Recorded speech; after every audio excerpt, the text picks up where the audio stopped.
I met Miss Kornickey when I had first moved to South Carolina and was touring the Slave Mart Museum. She was there, and she's still a consultant there. She just made me feel welcome in a place that can be very oppressive to a lot of people that walk in there, because you feel the human experience, and it is a human experience regardless of race. You're walking in there, and I mean, you really do absorb that energy. And so it was very important for me to understand that this is a part of a history of my country. And I needed to understand that experience that has been hidden away for so long. And as I talked to her, she helped to enlighten me further about, the invisible history, these invisible hidden figures, that walking down alleyways, we can hear their voices literally through the brickwork. And I don't want to say anything further than that, because that's definitely her wheelhouse. But it's that conversation from there that developed into a wonderful friendship. And it's really my pleasure to have her here as a friend, as a colleague, and as somebody who has the same goals in mind as we plant a mustard seed in order to move mountains. So with that, I'd like to give you Ms. Crystal Kornickey, who is our historical interpreter, and she will be discussing hidden figures in the Lowcountry, which is all of our heritage here in the U.S. and particularly our history here in South Carolina. Ms. Crystal Kornickey. Hello. Welcome. Thank you for having me here today. It means the world to me to be able to have this discussion with you, and perhaps give a voice to the enslaved ancestors, and really to all the ancestors, especially those who could not speak for themselves. It is my honor and my pleasure and my duty to be in a part of this or do this presentation. So thank you so much. I am ready for my slides, please. Thank you so much. This is a picture of Vindu Range downtown. It's right off of East Bay Street. This is one of those hidden areas in Charleston where all of Charleston, really, I can't just pinpoint one place, but because Charleston is such an old city, there are so many places where you can go and meet that hidden history. But first, let me just tell you how I got started in becoming a historic interpreter. I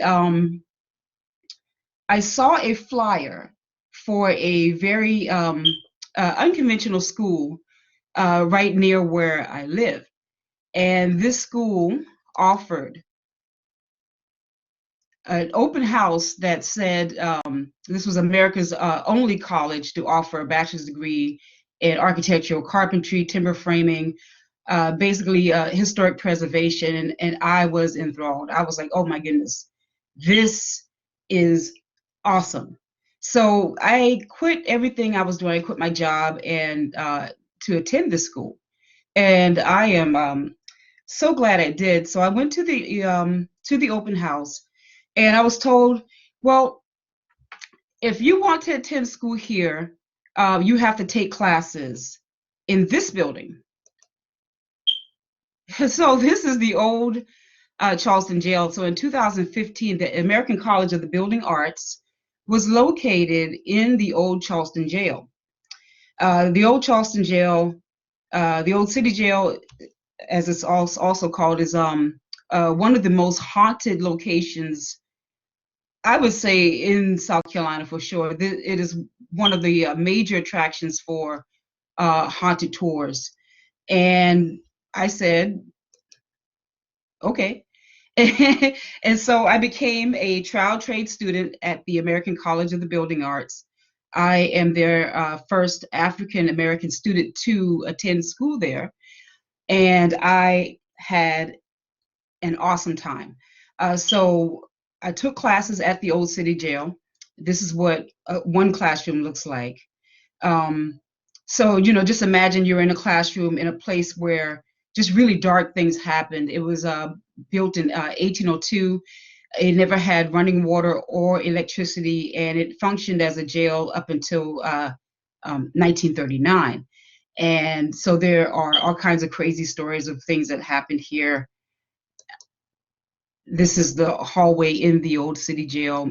These were either classes or places where we could do demonstrations. So it was a pretty interesting affair, whether I'm in class or in the field.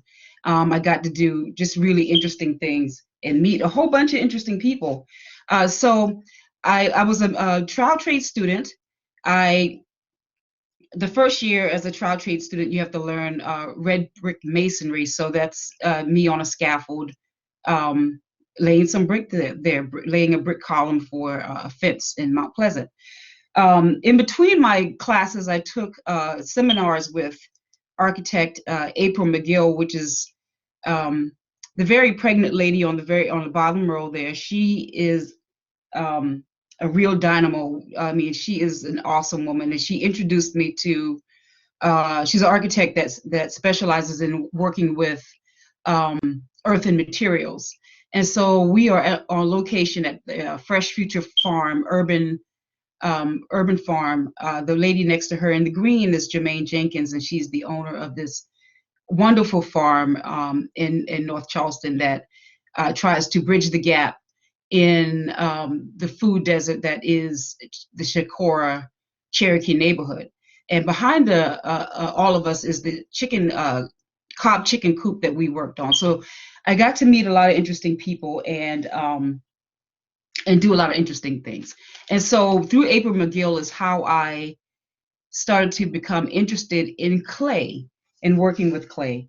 As a student of the ACBA, I was able to attend a lot of tours. I took different tours of different locations. One place in particular was McLeod Plantation. And this is a very handsome profile of my friend Paul Garbarini. Now, I knew Paul long before I attended school at the American College of the Building Arts, but Paul Garbarini is a historian. He is among the first to open McLeod Plantation as the site that it is today, which is the only plantation that I'm aware of that solely focuses on the lives of the enslaved. So when you take a tour at McLeod Plantation, you're not going to get the Gone with the Wind, the fantasy of the big house. You're going to get what life was like for the enslaved and what that meant for them. So Paul Garbarini opened McLeod Plantation as it is today. He also owns his own tour company, Uniquely Charleston, and he is co-founder of the Ancestors Fingerprints project. And I am on that board for the Ancestors Fingerprints project. So we'll talk more a little about that in a moment. So, whoops, my slide just disappeared. Oh my goodness. Let's see. I am not sure. What slide number were you at? I believe I was on 9. Give me just. There you are. Yay! Thank you. Okay, so so we, as students of the American College of the Building Arts, took tours of different sites, looking at different architectural methods and how these methods were often combined with modern methods in efforts to preserve structures.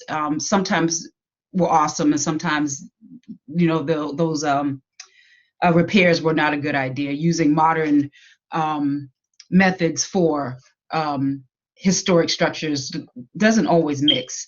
But so Paul Garbarini, he is so important to me because he is the first person to introduce me to finger marks of the enslaved in bricks. I've never seen or even heard of anything like that before. And so this is a brick at the McLeod plantation at the gin house. And I really hope that you can see the indentions near my fingers. And so those are fingerprints in the bricks, often left by children, by the way. So just to tell you a little bit about my friend Paul, I call him the one-star general because when he conducts tours at McLeod, oftentimes his tours are not what people expect.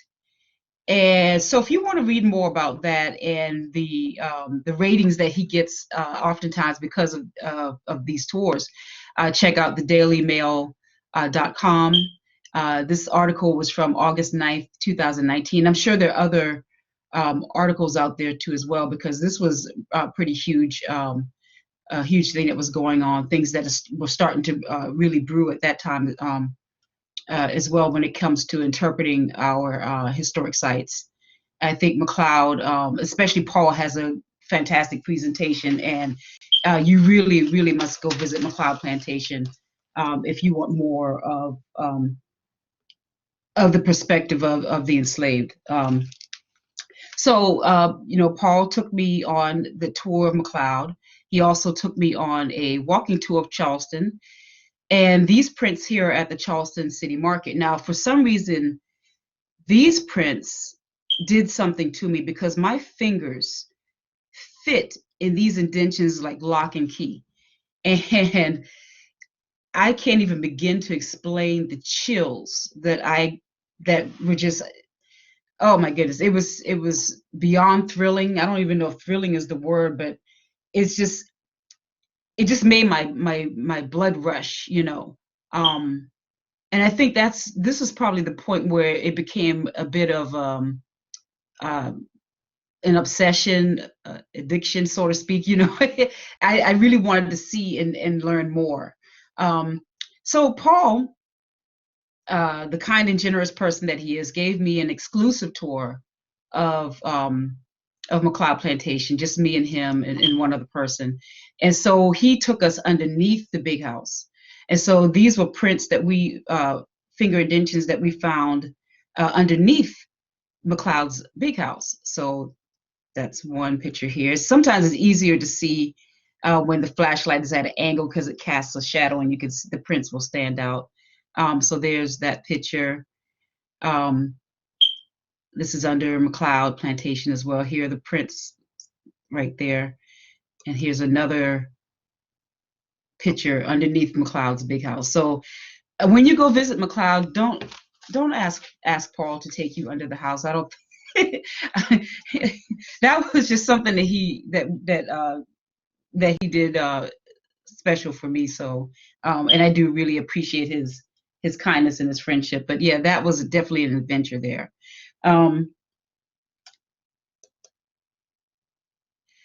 So that summer, after that school year was over at the American College of the Building Arts, I had an opportunity to do my summer internship with Tidewater Brick Company, and this is me with the owner, Carrie Briggs. Carrie Briggs of Tidewater Brick Company wanted to make colonial bricks. He wanted to make them as authentically as he could. And so we are discussing clay composition and, just going through, what's it going to take to get these bricks going, and how can we do this and mass produce, and, so it's funny how things, come together. I was introduced to the school, started learning masonry, fell in love with clay. Next thing you know, I'm making bricks in the middle of the South Carolina heat. So brick making is definitely a difficult endeavor. It is grueling, torturous, hot. I just can't think of, there's so much Goodness gracious, it's I can't even imagine being forced to do this work. This was something that was fun for me because I had a choice, and I knew this would be over. But this as life being forced, I just can't. I just can't imagine. But so making bricks is bricks were considered a crop. Because you can't make a brick any time of year. There's a time of year to weather the clay, to get the clay prepared. There's a time of year to mold mold the clay. There's a time, when it's molding, then it goes to be dried. Then there's a time to fire, to stack and fire those clay shapes into bricks. So oftentimes, so in the brick making process, how we get the prints in the bricks is if that clay is soft as we are molding it, of course it's going to be soft as we mold it. So what happens is that you're going to have this large bundle of clay. You're going to have people taking loaves of the clay and throwing it into wooden molds. Those molds are then ran from. Then you have runners, people who run the molds from the molding station to where it's going to be dried. Oftentimes, those are children, because children are closer to the ground. They have a little energy. They can go back and forth. They can really do that particular job. And so, as they are laying that molded clay on the ground, if they touch it while it's soft, or as they are turning the clay. So as the clay is drying, it has to be turned. It has to be turned because the clay has to dry evenly. It has to dry evenly and completely. And if they're not dried evenly and completely, when the clay goes into the kiln to be fired and baked into bricks, that particular clay can explode, and so that's going to cause a big mess. So it's important for your brick shaped clay to be completely dried before it's sent to be fired. So the little kids would come through and they would turn the bricks, turn the clay so that it can dry completely. So those are opportunities when when the prints are left in the bricks. If y'all have questions in between all this now, feel free to interrupt because I don't mind. So that's how, in a nutshell, bricks are made, and that's how the prints are put into the bricks. And so it's just part of the brick making process. The enslaved didn't realize that years later that this would be something that we would really marvel over.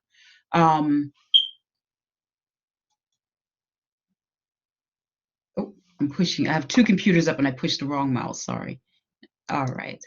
So through my internship, I was invited to be a guest on a show called Restoring Charleston on the DIY network. So the next showing is going to be, if you want to see me do a brick making demonstration, check out Restoring Charleston on the DIY network. It's season 1, episode 1, and the next showing is Monday, February 22nd at 7 a.m. So if you're up at 7 a.m., please check me out. But if not, they have an archive online somewhere. So that was an amazing experience for me. So, I hear something. Did someone have a question? Okay. So having these experiences through the American College of the Building Arts. I have a question. Yes, ma'am. Before you go any further about the bricks, and the fingerprints in the bricks.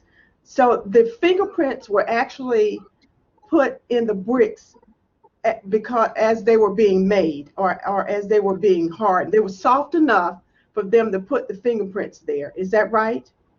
That's right.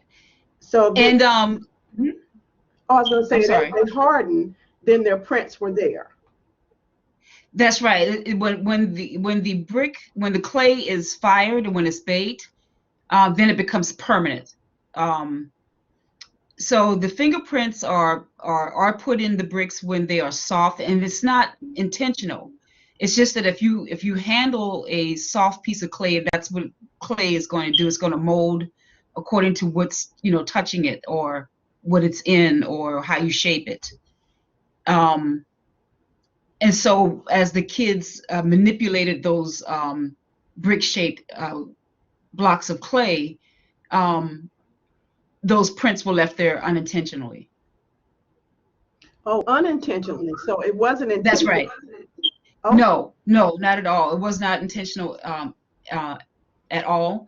It's just part of the process of having to turn that brick and turn that piece of clay, and it might have had to be turned several times before it was actually fired, because it had to be completely dry. Interesting. Thank you. Sure. So all of my experiences led me to inspired me to earn my tour guide license. I took several tours to help study. One of these tours led me to the old Slave Mart Museum. And let me tell y'all, I have such a passion for this place. It's almost like my second home. And though I'm not there all the time, I'm still a consultant for the old Slave Mart Museum. And I still visit and see my friends there, and just, connect with the place as much as I can. It's a very special place to me, and I hope to explain to you why. So here we are at the Old Slave Mart Museum. I visited, I loved it, I applied, and I was hired. The Old Slave Mart Museum, like I said, is a very special place. It was one of those places that was created to alleviate the very crowded sales that took place on the streets of Charleston. So these sales on the streets of Charleston took place for over 180 years before they were brought into auction spaces such as this one. So those those street auctions, they became so big until they started to block other entrances, block other businesses. They were blocking traffic. It was quite chaotic. Oftentimes people were nude. There was screaming, crying. It was a very traumatic event. And other slaveholding locations had already brought their auctions off of the streets. So Charleston was a little behind the times in doing so. Charleston wanted to present a genteel image of the city, and so having slave auctions in the streets were ruining that image for them. Though they did not want to end the human trafficking, it was a huge moneymaker for South Carolina. They didn't want to end that. They just needed to tidy up the city. And so, what was the response to that? The Old Slave Mart Museum, which became known as Ryan's Mart. Ryan's Mart was one of 40 auction locations to open in 1856 after after city ordinance was passed to end those street auctions. So Thomas Ryan was the owner of Ryan's Mart. He was a Charleston city councilman, and on that council when this law passed, so he was ready. Thomas Ryan bought this property and turned this space into an auction house. Like I said, one of 40 auction spaces to open in 1856. So to open within a 4-block radius, by the way. So if you could imagine this place plus 39 others within 4 blocks, that's how big slave trading and selling of human beings was in South Carolina, but especially this part of town. So Chalmers Street, which is where this is located, 6 Chalmers Street, is right near, it runs parallel to State Street, runs parallel to Broad Street, and it's near East Bay Street. So if you are familiar with that area, it's near the old Exchange building, and you can see the People's Building kind of where it's right behind that.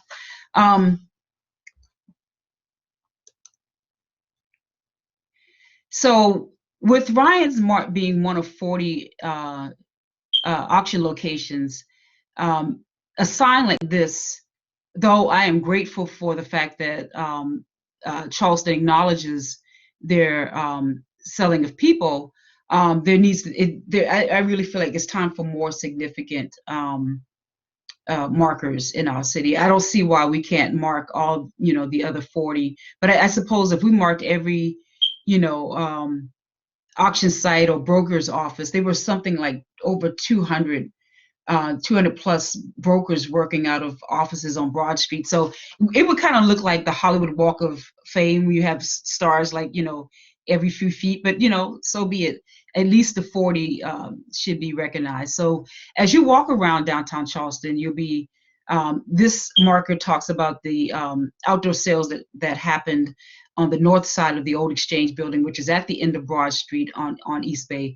But it just doesn't tell of the phenomena that was the selling of human beings in Charleston.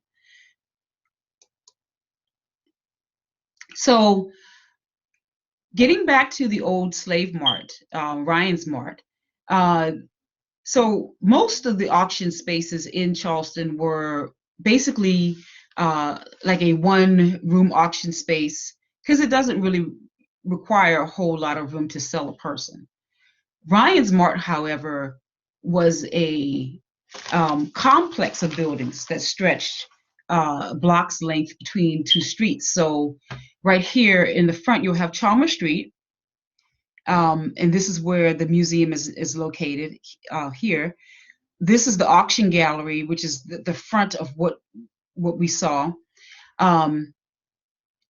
Right here in the middle, you'll have was a kitchen house. The kitchen house was used to package the enslaved. Packaging means, okay, so let me just back up here. This museum addresses the domestic slave trade. We are no longer in the transatlantic slave trade. So these are people that were either born and raised in the United States or had been here for a while if they were directly from Africa. It is quite possible that people were smuggled after 1808, which is the end of the transatlantic slave trade for the United States. So all that is a possibility, but we're now talking about the domestic slave trade, and where people came here more than likely through what's called a coffle. So people are connected together 2 by 2, and they are walked 20, 25 plus miles in a day to reach the old Slave Mart, or to reach Ryan's Mart. And they are from, all kinds of, from every direction. Basically, Ryan's Mart was, their specialty was the wholesaling of human beings. So now that I've explained that's where the kitchen house came in. So if you came in and you've been walked here to this slave auction, you were tired, you were raggy, you were just, in a bad sort of way. So you were fed and you were prepped. If you had gray hair, that the gray hair would have been dyed or plucked, anything and everything to make you look, fresh and ready, to work. So that's what the kitchen house served as. Right here at Queen Street on the other opposite end was a building called the Barracoon, or was the jail, Ryan's jail. This is where people were, the enslaved were stored. That's where they slept and they waited to be sold. If you were enslaved and you were too sick to be, healed from the kitchen house, you couldn't be, repackaged to be sold, and they didn't see any other place for you to go but death, then you would be put in the morgue or the dead house, where sick, dying, or dead people were held until they were sent to be buried. So this is a like I said, a block-long complex. So here is right here. Ms. Kornickey, you have one gentleman that raised his hand. Whoever raised their hand, turn your microphone on and go ahead and ask. Might have been an accident too. You never know. Oh, okay. All right, I don't see anybody asking. Just real quick, there was one of our faculty members was asking about the Clotilda as the last ship in the mid 1800s. She was under the impression it had landed in New York and wanted to make sure that your information was just pertaining to the Lowcountry. And I said, yes, this pertains to the Lowcountry. Yes. But the Clotilda also was marooned over in Mobile in Alabama. So it was on a different route for the slave trade as well. There were 4 different landing areas, 3 which were in the south. You have one that was in the Gulf. You have the other one that's in Charleston, and then you have another one in Richmond. These were the 3 major sites of slave trade during the transatlantic process. The only one that was in the north was, of course, New York, and of course they were, they were kind of unique in that aspect. So, is there anything you wanted to add to that? No. Okay. This is basically information for the Lowcountry. But I just wanted to clarify that because I think other people might have been curious about that as well. I see that a gentleman named Paul raised his hand. Paul, are you there? Is that my Paul? Well, yes. But oh my goodness. Hi, Paul. Hey, but I just wanted to say, Deanna answered the question about the Clotilda exactly right, so I've unraised my hand. Oh, yes. Okay. All right, back to your presentation, Ms. Kornickey. Thank you. Paul is here to keep me keep my information together. No, he's here to support me, and I love you so much, Paul, and I thank you for everything that you've done and continue to do for me. So, I love you to pieces.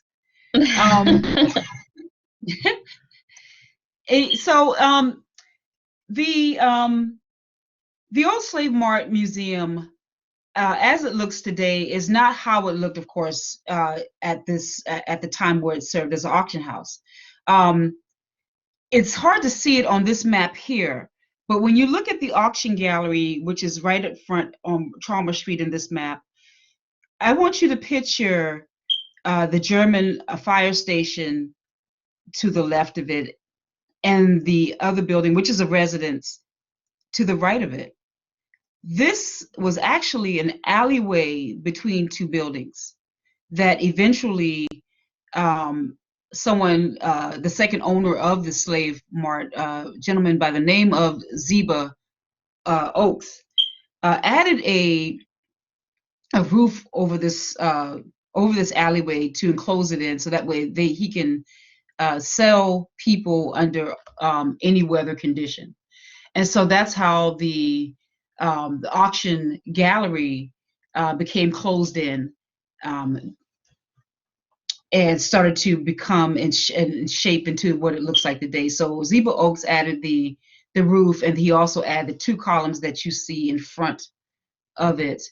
But this was a complex of buildings. It wasn't just the auction gallery. It was a well-oiled machine that was created to provide the wholesaling of human beings. So flip into the next slide here.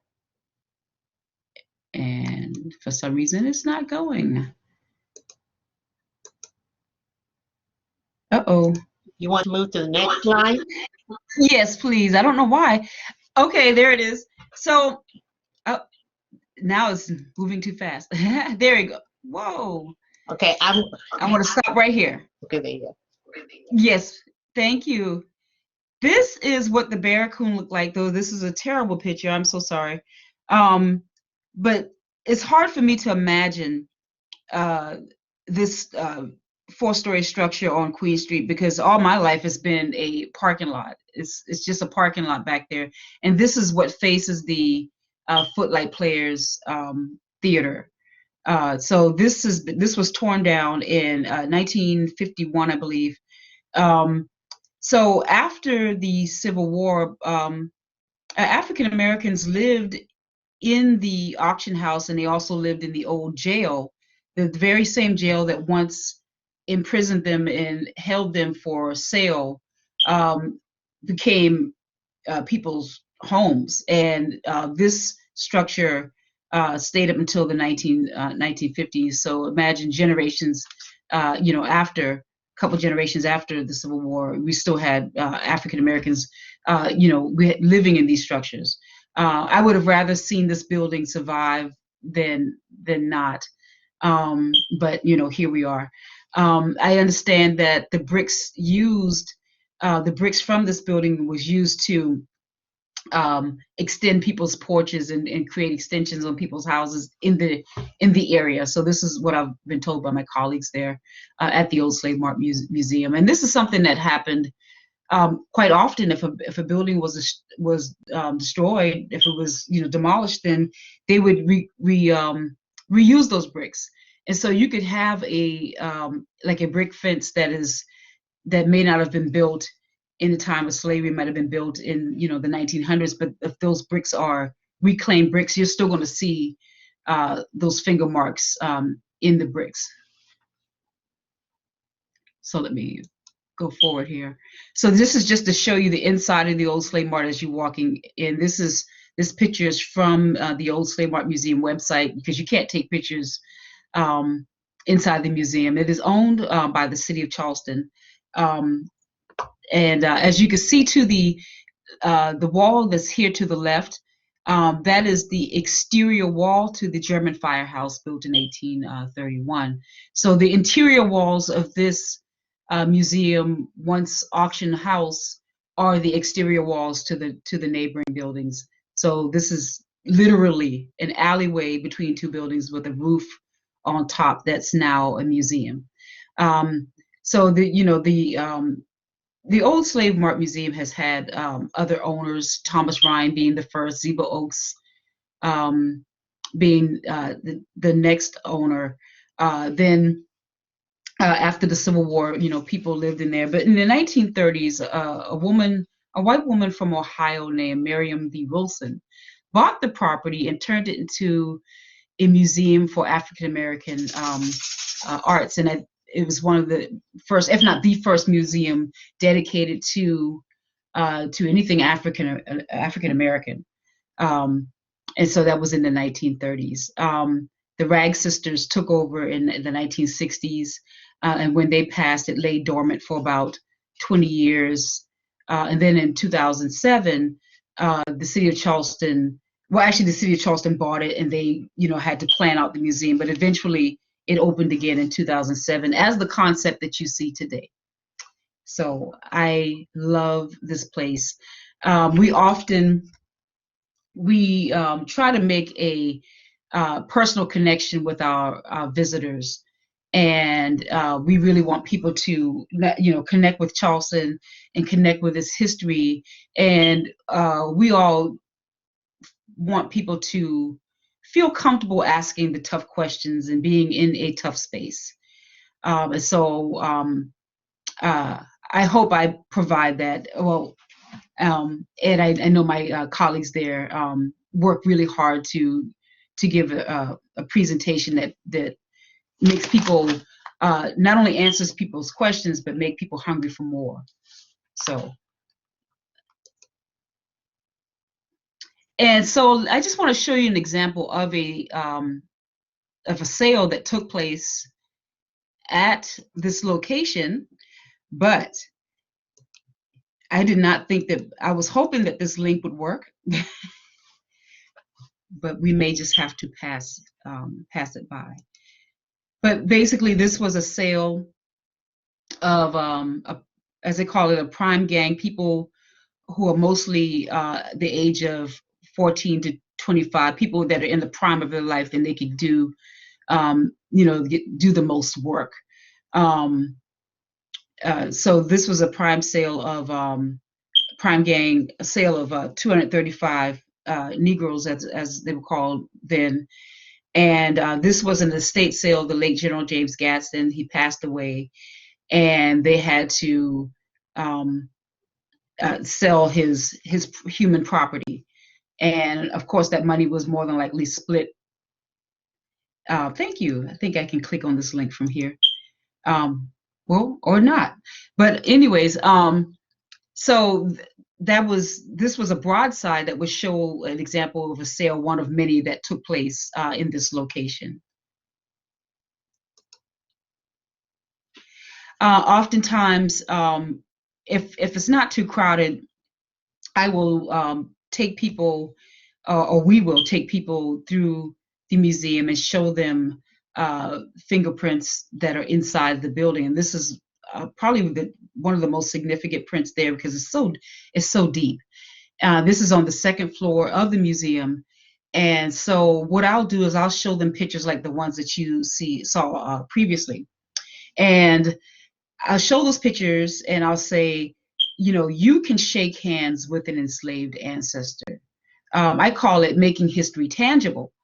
And so I want them to have the experience that Paul gave me. And so I'll take them upstairs and show them the prints. And it's amazing to watch when people put their hands in that print.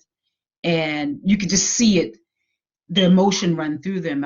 I've seen grown men the size of football players like bust out in tears, because it's something, it's making that physical connection that's really important to connecting with the enslaved ancestors. It became real. It's not just something that you read in a textbook. It's not just something that you might have seen in a documentary or something. No, you actually put your hands in the same space that someone else did that was in this terrible predicament. And I don't know, that is just so special to me. And I try to give that experience to other people as well. So this is, like I said, this is on the second floor of the old Slave Mart Museum.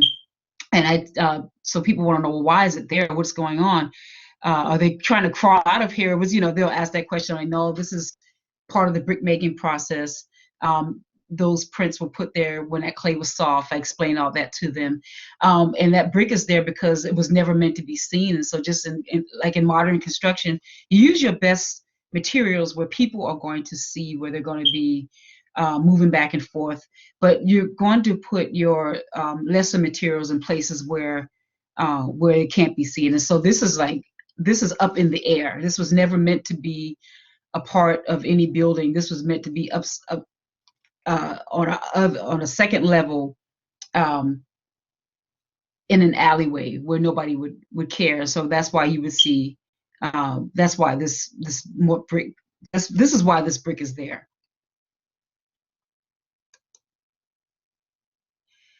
Sometimes we'll take people outside in the back of the museum and show them the whole complex as it is today. This is Joe McGill of the Slave Dwelling Project. He's standing in the dead house space of the old Slave Mart Museum out back. And so we'll take people outside and show them, like, hey, this is where the dead house was located. This is where the kitchen was located, and the bear Coon was right here. And if you don't know Joseph McGill, you really, really should. Joseph McGill is the founder of the Slave Dwelling Project. Joseph McGill travels around the United States, sleeping in slave dwellings in order to bring awareness to their existence. And you can, before COVID, everything is pretty much postponed until after COVID, but before COVID, you could sleep in a slave dwelling with Joseph McGill.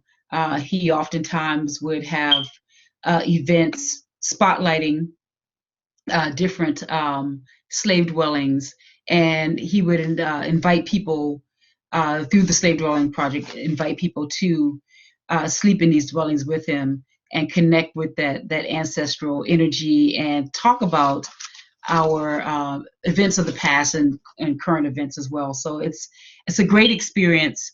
If you get a chance to meet Joseph McGill, if you get a chance to, if you see an opportunity to sleep in a slave dwelling, you really should. And yes, his Facebook Live is awesome, and you really must try to attend if you can. I've slept over at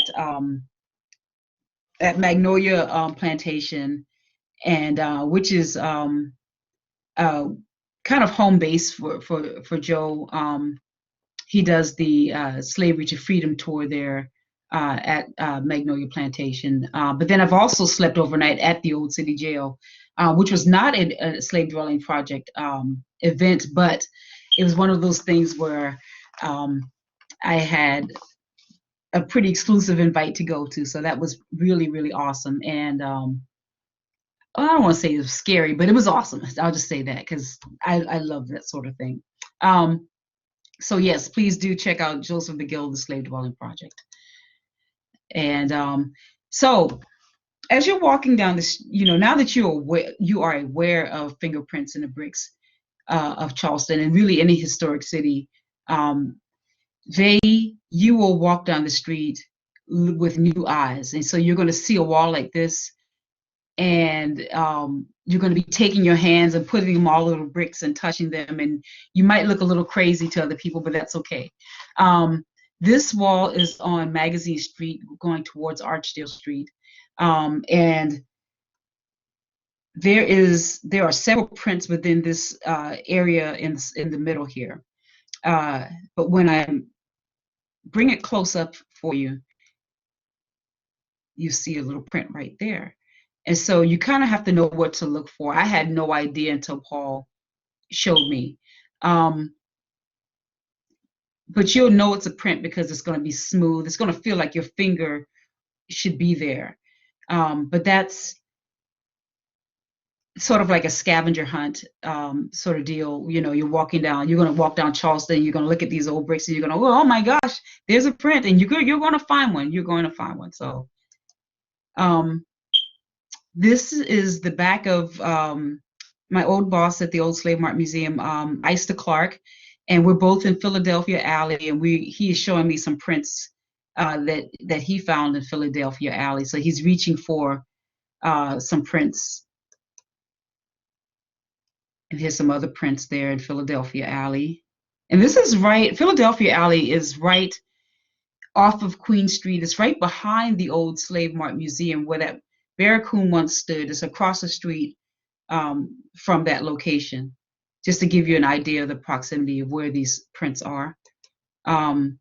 Magazine Street, the prints that I showed you previously, that is more towards the old Charleston jail. So if you don't want to, this is my hand, and this is a set of, these are pavers on Philadelphia Alley. So this is a whole left hand, and my hand also fit into this print lock and key, and I knew it was a left hand. My pinky fit perfectly, my ring finger fit perfectly. That was really incredible. A tour guide came into the museum and told us about this and showed us, and we were just floored. So this top article here is from the Post and Courier. This talks about fingerprints of enslaved children imprinted on Charleston's bricks. This article here, Paul Garbarini is in this article, and you may want to check this out. The second link is an interview that I did with Paul and I did with ABC News for Black History Month back in 2019. So I thought y'all would find that interesting. So how do you get involved now? What can you do now? That would bring awareness to you about these prints and about the history of Charleston? And I suggest that you guys please check out the Ancestors Finger Mark Project, Paul Garbarini, and the incredible Natalie Days of Gullah Island, the hit show for Nickelodeon. They are co-founders of this wonderful project that we are going to be. Well, I don't know if Paul, are you ready? Is Paul, are you still on? Well, either if he's not, it's okay. Yes. Hey, Paul. Hey, how are you? Excellent. I'm talking about the Ancestors Finger Marks Project. Yes, we have put a gold leaf emblem on bricks inside the Avery Research Center. And hopefully when the weather gets a little bit warmer, we'll be doing more. The issue now is just to get permission from the property owners for us to mark those bricks that have the ancestors' finger marks in them with solid gold leaf. Yes, yes, outstanding. And so I am so happy to be on the board of this project, and it's a part of keeping that history alive and bringing that awareness to brick making, to the bricks of Charleston, and beyond. So this is really exciting for me. So please support the Ancestors Finger Mark Project. Also check out and support the Slave Dwelling Project with Joe McGill. He is a phenomenal person. He's all you can check out his Facebook and the Slave Dwelling Project Facebook page. I want to introduce y'all to a podcast that I've really been enjoying. My friend Pat Jones has a podcast called She Speaks To, and her goal is to speak to as many elders as she can and document their history, their experience. One of my favorite interviews is with Dr. Millicent Brown, who is one of the Charleston 11. Basically, she integrated the schools, public schools here in Charleston. She's like our Ruby Bridges, so to speak. Not to compare her to anybody else, but this podcast is amazing, and I think you should check it out. I am a member of a group called Ann Caldwell and the Magnolia Singers, and we sing the music of our ancestors and talk about the purpose of those songs and pretty much the lives of the enslaved. And we try to bring that experience to our audience as well. And that last link I have is for Fresh Future Farm, Jermaine Jenkins. Her goal is to in the food to bridge the gap of food deserts in impoverished communities. And so she has a beautiful farm in the Chicora Cherokee area in North Charleston, and she provides as much as she can fresh food and vegetables, jobs, things like that for that community. With that, if you guys have any questions, the floor has always been open, but it's definitely open now. Wonderful, wonderful. I've been enjoying. I see one question posted by Juanita in our chat, and it says, were there ever any international or intentional imprints left in the bricks or other structures? Just curious because of other means of communication among slaves. Not that I'm aware of. Not that I'm aware of. And I'm not saying that it's impossible, but none that I'm aware of being documented. That I know of. It is just part of the process, and you're trying to move as fast as you can because you gotta put out these this product for other people to profit from. So I've never heard of anything like that, but I'm not gonna say it isn't impossible. You never know what they're gonna find, what could be found and discovered in the future. Wouldn't that be amazing? But you know, after you make a brick, the brick has to be laid, and so there's no telling where that brick was going to end up, where it's going to be laid. So it wouldn't. I don't think that would be an effective way to communicate, anyways, because you really don't know where that brick is going to end up. So I hope that answers your question. Hi, it does. Thank you so much. I have a question because what struck me when you said that bricks were considered a crop. So if that is the case, then would it have been that most of the bricks that were used for the masonry around those parts were made by slaves? And because I do know that in my communities, to be a brick mason is special. And growing up, there was always this kind of reverence for the brick masons in our community. And I just wanted to know if you could speak to that. But it did strike me when you said that bricks were a crop. So if you could talk about that a little more. So yes, it's because the timing of the weather that bricks were considered a crop. So, you know, here in Charleston, we have a hurricane season, we have a hot season, there's a rainy season. And so everything has to be done according to those seasons. And so you can't fire a brick in the middle of hurricane season, because that could be dangerous. And, you know, or when it's raining too much, you're not going to dry your clay, your brick shaped clay in the middle of rainy season. It is impossible to do that. So it was a seasonal endeavor. And so that's why I say that's why we say that it was considered a crop. It was seasonal. You had a time for this process. There was a time for this other process, and so on. And then you would start over again, just like any other crop. I just think to make that connection, it was just so wonderful. That was wonderful. Thank you. All of us. Thank you. Any other questions? You can unmute yourself or raise your hand or type it in the chat. We are right at almost the 1 o'clock hour. Thank you. I can see the comments pop up. Thank you so much. Thank you. Jackie Mungen, I hope I pronounced that right, has a question, it seems. Jackie, go ahead and unmute your microphone and you can ask the question.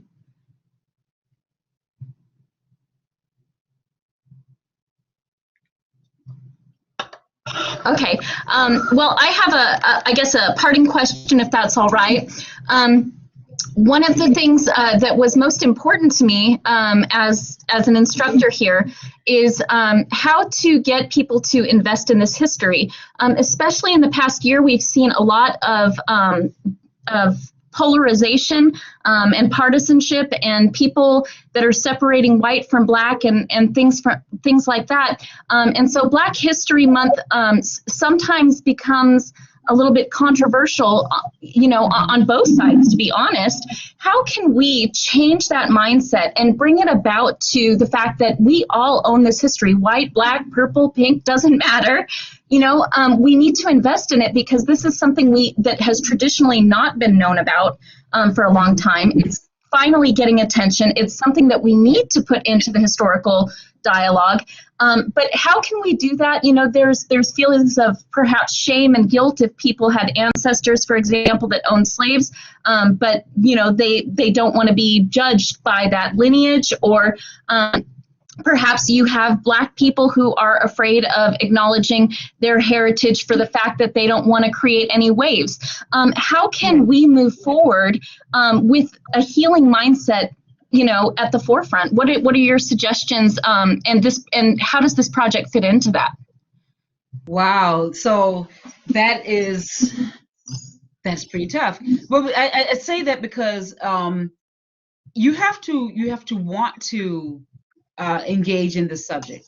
So if you're not a person that's interested, well, that's kind of hard to do, and it's hard to convince somebody to be interested. But it's a conversation that needs to be had, and I think the more people that have the conversation, the more people will be interested in having the conversation. I think it starts with self. You know, whoever you are, it starts with you, and then go from there. I can say for myself that it took it took time for me to even be able to have this discussion. I think 5 years ago, I would not have been able to talk about it, or maybe not more, maybe a little longer than 5 years ago, but maybe about 10 years ago, it would have been a little bit difficult for me to engage in this conversation. As an African American, I feel, I don't know, it's that blood, I guess, that runs in me. It's like, it's too hard for me to hear. It hits too close to home. So things happened in a progression for me to even to be on this lecture, to be a part of this lecture, to have had the experiences that led up to this moment. But I can tell you that there are some things that even now that I've, this is really just the beginning of my life lessons in history and in history. But yeah, things happen it's just going to one of those things that's going to take time, and you have to have a compassionate heart for it as well, and be open-minded to the answer. And we have to just be careful and engage how we engage our emotions. Sometimes we have to step back out of ourselves in order to see the information that is given. I remember one time somebody told me something. I was like, "What?"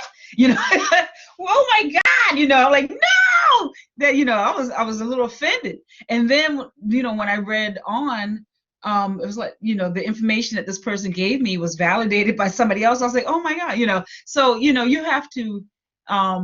I feel like you have to be able to Be ready, have be ready to hear it.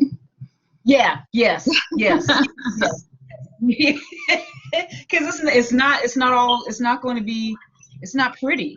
It's really tough stuff. It's tough knowing the things that I've learned at the museum are the fact that, so because the museum addresses the domestic slave trade, we're no longer sourcing fresh Africans into the country. We're now having to rely on the people of African descent that we already have here. And I say that because people of African descent, they could be pure Africans, they could be the product of a slave owner, slave, enslaved situation, I'll just say, rape. So, so we're relying on breeding to supply that new source. Well, what does that mean? Well, it means that as soon as a female is able to produce a child, she's expected to. So what does that mean? Well, I remember entering puberty and having these changes in my body at age 11. If a woman is having her cycle, that means that body is now ready to conceive. And they were expected to do that. So that's like that tough information that I had to hear. That's just one example of probably a whole bunch of stuff that I can throw out. And I'm like, oh, that's really disgusting, But people did that. That's what was, that's what it took to create this workforce that no longer could be sourced from another location. And the whole time you're listening to stuff like that, you're like, ill, like someone thought it was okay to, really? So this is not, this is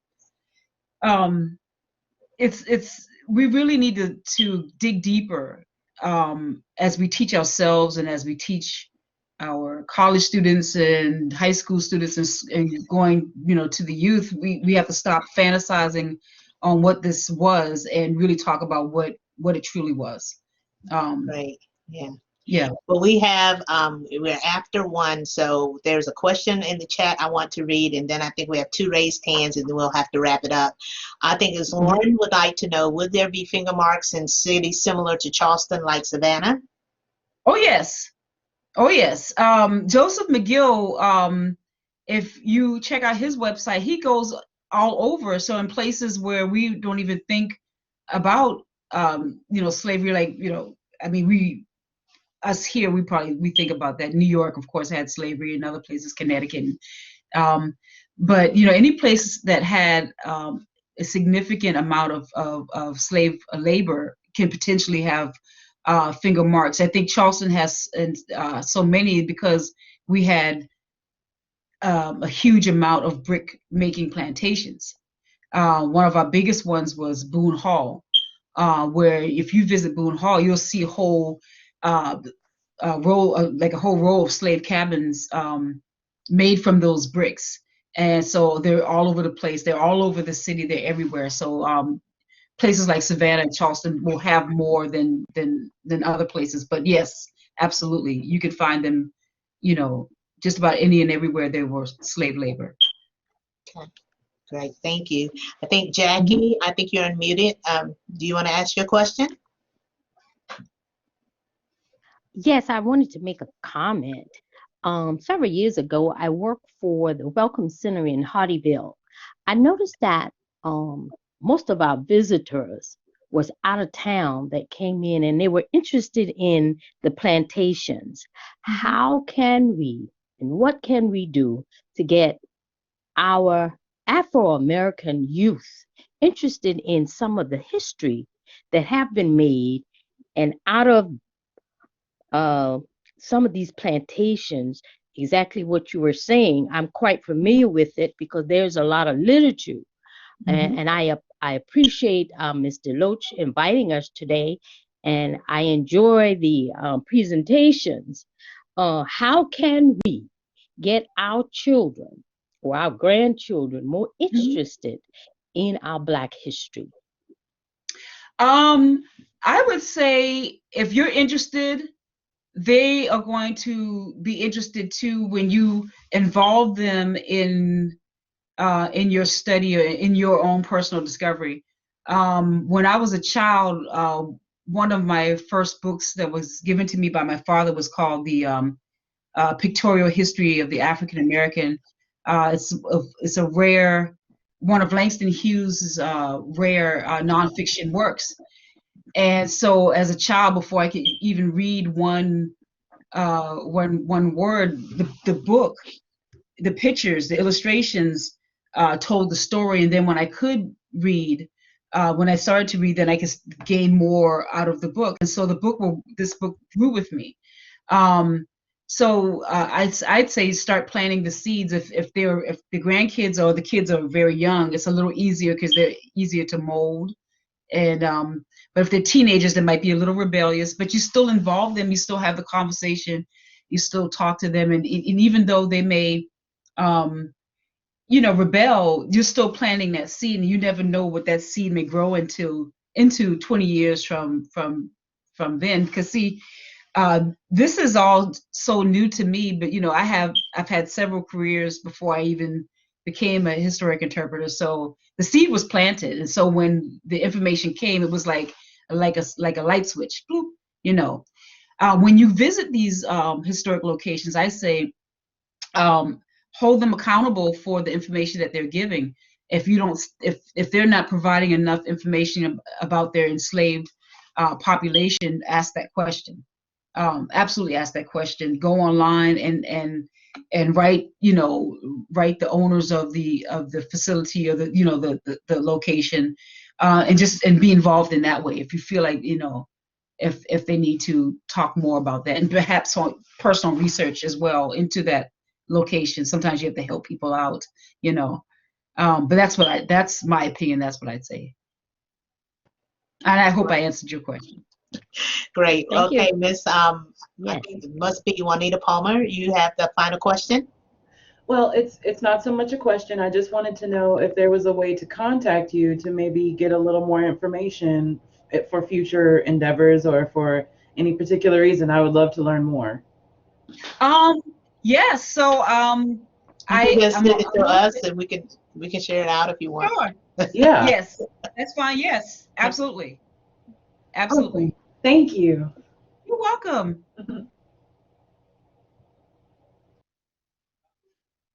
Well, if there are no more questions, I would just like to, first of all, thank you, Ms. Kornickey. Like I said, from the first hello, I've been moved, my heart moved. So thank you so much. Would like to thank everyone for participating and attending today. Thank you for your interest and your support. it may be that we might need to have you back again. We get a little greedy sometimes. So, Yeah. Okay. it seems like everyone enjoyed having you. Thank you, Ms. Brandenberger, again for connecting us and for kind of playing her co-host today. Just want to tell you that this has been the highlight of this month for me. For this celebration is personally special. So thank you so very much for coming and sharing with us. And we hope we can do it again soon. Ms. I hope Brandenberger, so seems too. like you have Thank something you. you want to say as well. I'm just grateful for everyone, for Ms. Kornickey for coming and for being a stellar friend and colleague. I can always bounce if I have a trip to New Orleans. I mean, she knows where she needs to send me to learn about the ancestors and culture and send me books. You know, she's just on it. So I really appreciate her making herself available to people who want to know more. We'll get that information out to you guys so that if you want to contact her, you can. But also thank you again to our wonderful staff here, Ms. Johnson, Ms. Pride, and everyone else that makes it possible. You make this easy to do, and I'm just so thrilled to be a part of it. Thank you. Thank you, everyone, and have an awesome day.